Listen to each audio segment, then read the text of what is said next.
First, you have some time to look at questions 1 to 7.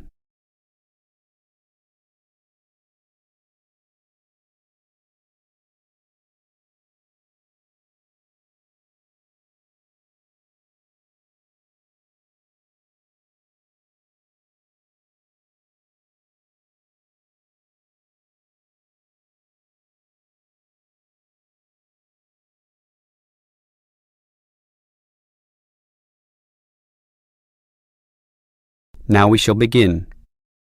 You should answer the questions as you listen, because you will not hear the recording a second time. Listen carefully and answer questions 1 to 7. Hello, can I speak to... the advert doesn't give a name. Well, the name is Bob, and I guess this call is about the car I'm selling, right? Yes, my name's Francis, and I'm definitely interested. You'll like my car then. Clean, neat, nice. What sort is it? Oh, the original model was called an Echo. You know, like the echo a sound can make. But then they changed the name to Yaris just before I bought it. Yaris. I don't know why. I liked the old name, and it's the same car, but that's what it's called. So, what's the colour? The ad says it's cream-coloured. Like cream, then? Yeah, well, it's more of a yellow colour, actually. Not cream? No, I don't know why I said that. It's like a canary, and small like one, too. So, what about the power? How many cylinders does it have? 4 or 6? My brother has a 6-cylinder car and says it's very powerful. Well, this one's 4 only, but I find it fine for city driving. As long as you don't intend to drive this car interstate or across the country, it does the job fine. That's okay. I just want the car basically for commuting to work and maybe some weekend trips. Is it 2-door or 4-door? I suppose it's not 4-door. The car's too small for that, right? Right, just 2 doors, as you say. The front seat bends forward to allow entry into the rear. That's fine by me. This car is just for my girlfriend and I anyway. What about accessories? Radio, CD player, anything else? Does it have an air conditioner? Well, no, it doesn't, but I don't find that a problem. I just open the window. I mean, if you really want, you can pay to have an AC installed. Basically, the only additional feature this car has is a radio, but it's still a great deal. That depends on the price. You say you want $12,800, right?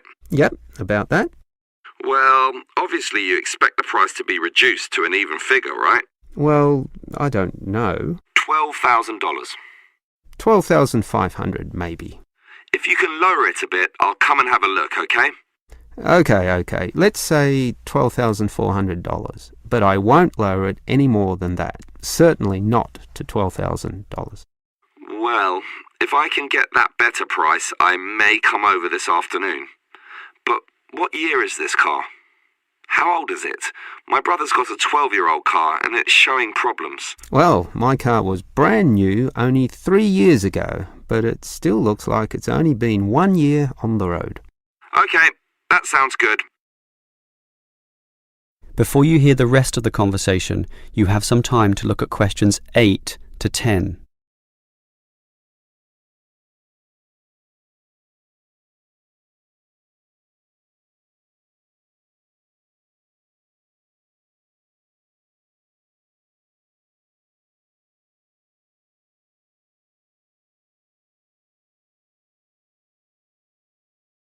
Now listen and answer questions 8 to 10.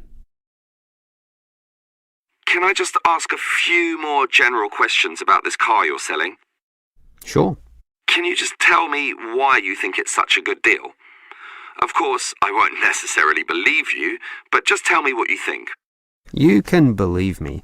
I honestly think this is a nice car, well worth buying at the price I'm asking. How much registration does it have left? Oh, To be honest, not so much, but I think having lots of registration is irrelevant. It's the car you're paying for, the quality and advantages of the engine itself. Well, what about that then? Okay, many people like to accelerate down the freeways, right? There are a lot of speed demons out there who think quickness is all that matters, but basically, people are mostly trapped in city traffic. So one of the things I like is that because this car is small, you can put it anywhere. Say you're in the city wanting to duck into a shop. Well, you can fit this car in any little space while you go shopping or do other things, and that saves you a lot of time. Yeah, but it's not that powerful, right? Oh, sure, the feel of a smoothly purring six-cylinder engine attracts many people, but I compare my car to those small football players with the tight turning circles, those who can run rings around the larger players. This car is like that. It can turn this way and that way, dodge here, duck in there, sneak around corners, squeeze ahead and grab a position. That's also very useful when travelling in city traffic. Okay, I'll think about it. Sure, think about it, but all these advantages are sound and appeal to other buyers as well. No one holds the same car forever, so you can say exactly the same things that I just said when you want to sell the car. That will make it very easy for you to pass this car on to the next buyer. Yeah, maybe you're right. That is the end of part 1. You now have half a minute to check your answers.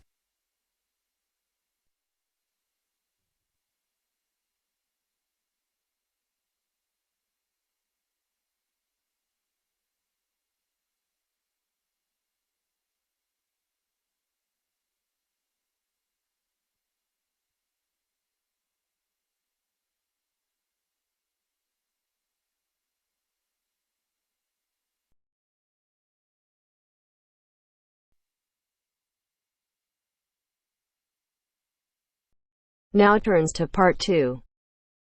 Part 2. You will hear a speech given by the head of a company to some new employees. You have 30 seconds to look at questions 11 to 16.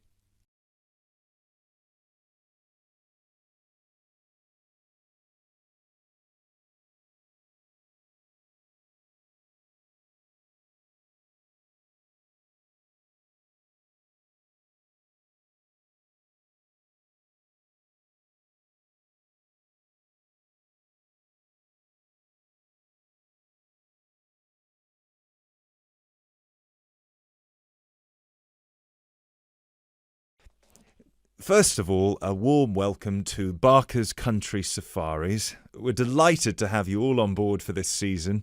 I know you've all been told a bit about the company when you had your job interview, but I thought it would be worth telling you a bit more about ourselves.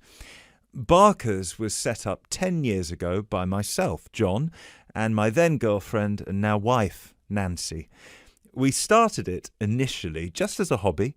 We felt that there was a good opportunity to share our love of the countryside in this part of the world with the many visitors who come here.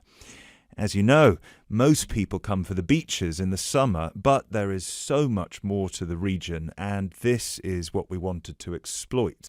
Nancy and I were born near here, and as teenagers we went climbing, kayaking, white water rafting, potholing, and just straightforward walking.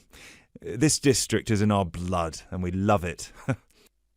While we were still at university, we started taking small groups of visitors out into the national park in Nancy's brother's old Land Rover. We'd drive them around the back lanes and into the forest. We'd also organise rock climbing tours for friends of friends. Then, each year, without us having to advertise, people came back to us to ask for more excursions and trips. So, 5 years ago, we gave up our other jobs to focus full-time on Barker's Country Safaris. Now, 2 years after that, we set up the activity tour part of the business, and 1 year ago, we expanded into organising activities for school groups during term time. Obviously, this was a massive challenge with all the health and safety requirements, but it's proving a great success.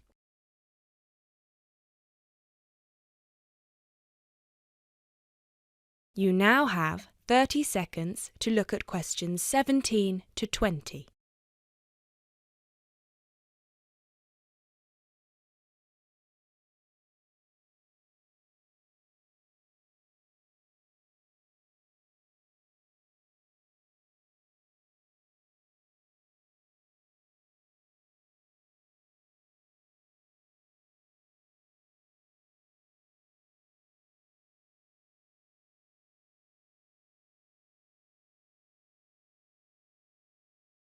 Anyway, we'll certainly not be dealing with school parties during the summer holidays.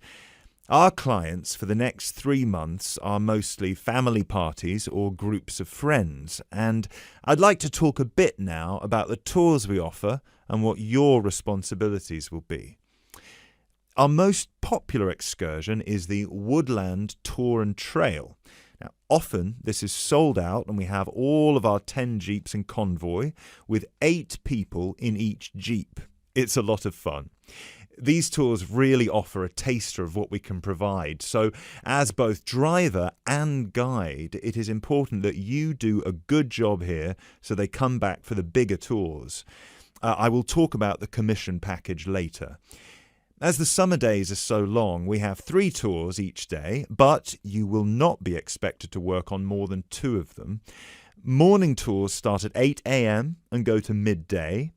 Afternoon tours are from 2 p.m. to 6 p.m. and then evening ones 7 p.m. to 11 p.m. All the tours follow the same route and you should have made yourselves familiar with all the key information. This was provided to you in the information pack you were sent when you accepted the job offer. This is important, so if you haven't had time yet, please do so now. Our second most popular tour is the Family Exclusive. Now, this tour is for the whole day and for only one group. Usually it is just one jeep, but sometimes there are 2 if the party is large. These tours go from 10 a.m. till 5 p.m. and include lunch at the Brown Bear in Lower Middleton. We have a number of different routes for these tours as we don't want our premium clients being made to feel that they are part of a large package deal. You'll be told which route to take with your weekly schedule. Now, I'd like to move on to these specialty tour packages. These are the ones that we're keen to book people on once they've done the Woodland Tour and Trail trip.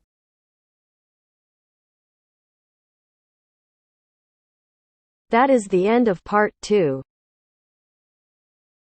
You now have half a minute to check your answers.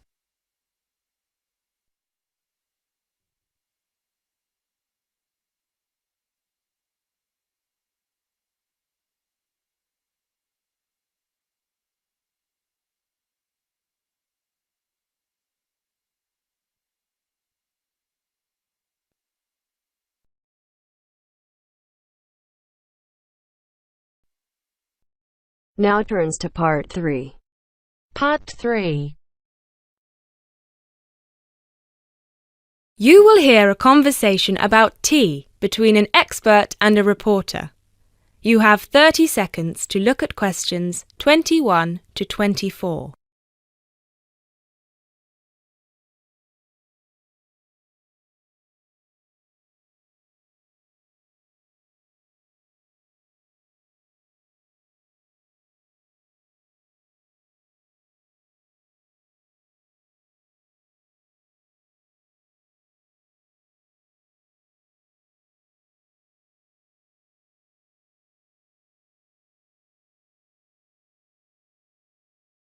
Hi, Jacob. Thank you so much for coming along today. It's my pleasure. I'm very intrigued about what a tea meditation entails exactly.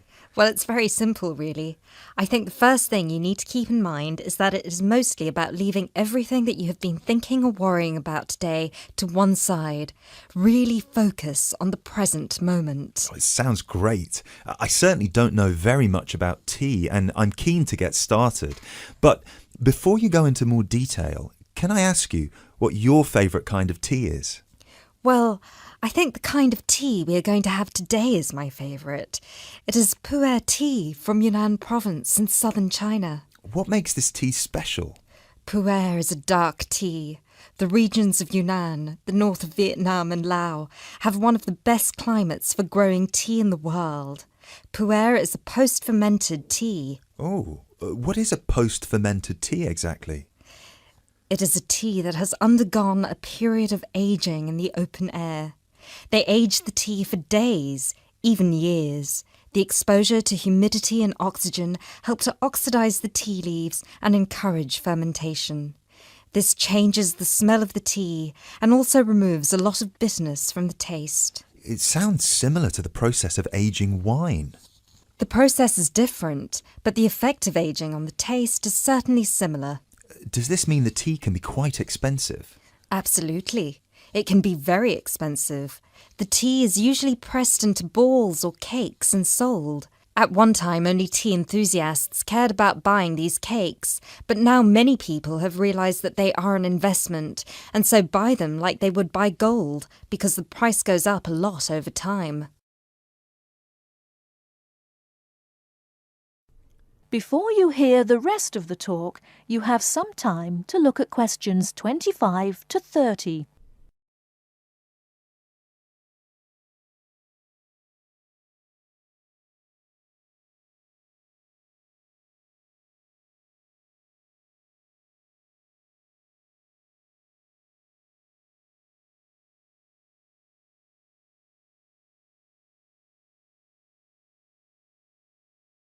Now listen and answer questions 25 to 30.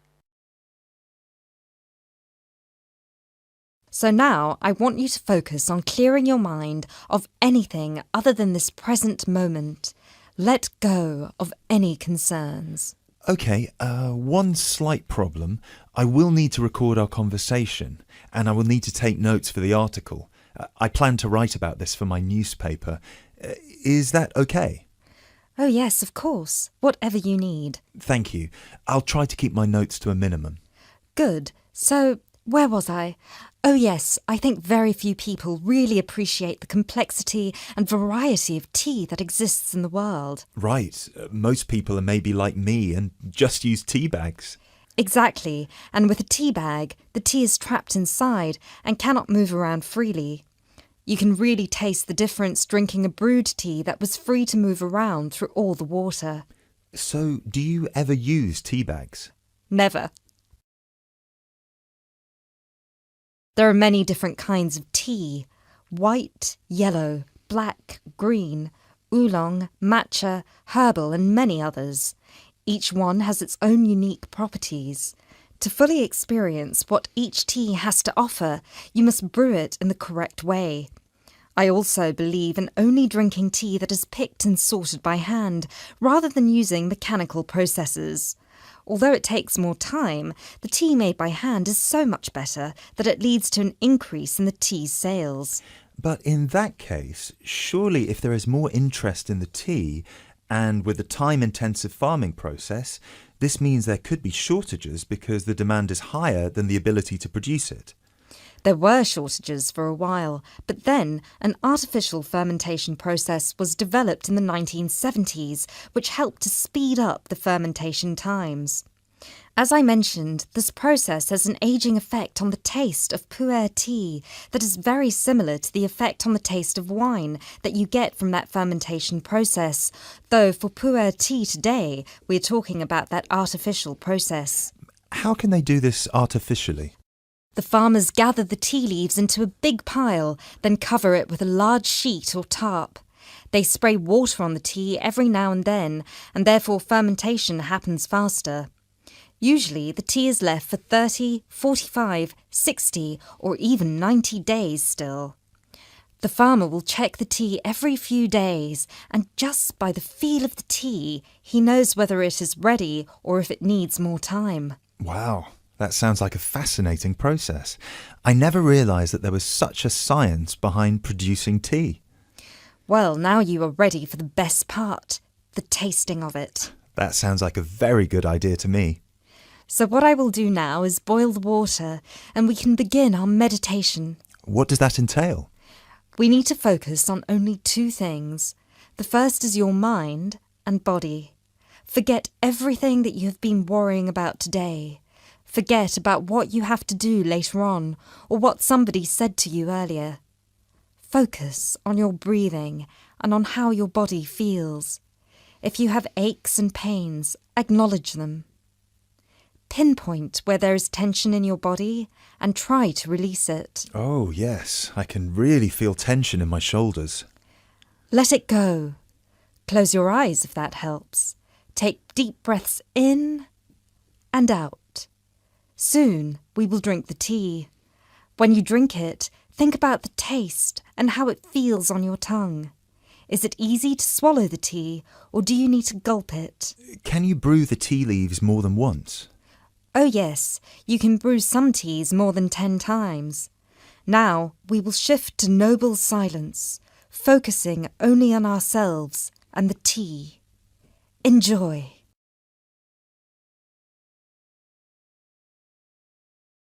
That is the end of part 3. You now have half a minute to check your answers.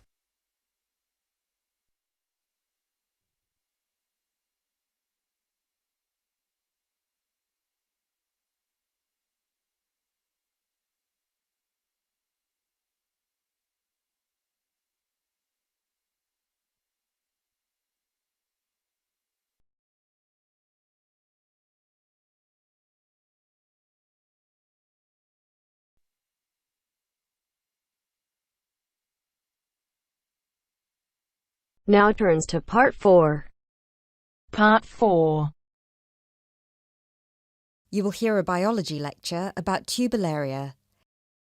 First, you have some time to look at questions 31 to 40.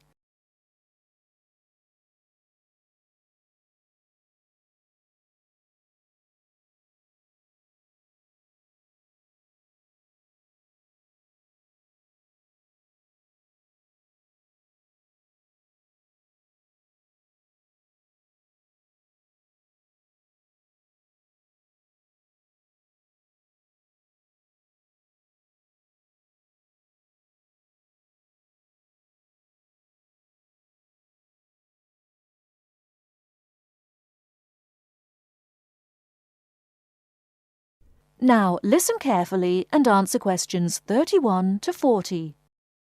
Hello, everyone. I'm glad so many people have shown up here today to hear about these fascinating little creatures called the turbellaria. My name is Dr. Baker, and I've spent 20 years researching thousands of different species of platyhelminths, what are commonly known as flatworms, both free-living and parasitic. So there are a lot of things I could tell you about these extremely interesting invertebrate, but I will try to keep it short. Turbellaria are unique amongst flatworms in 3 ways.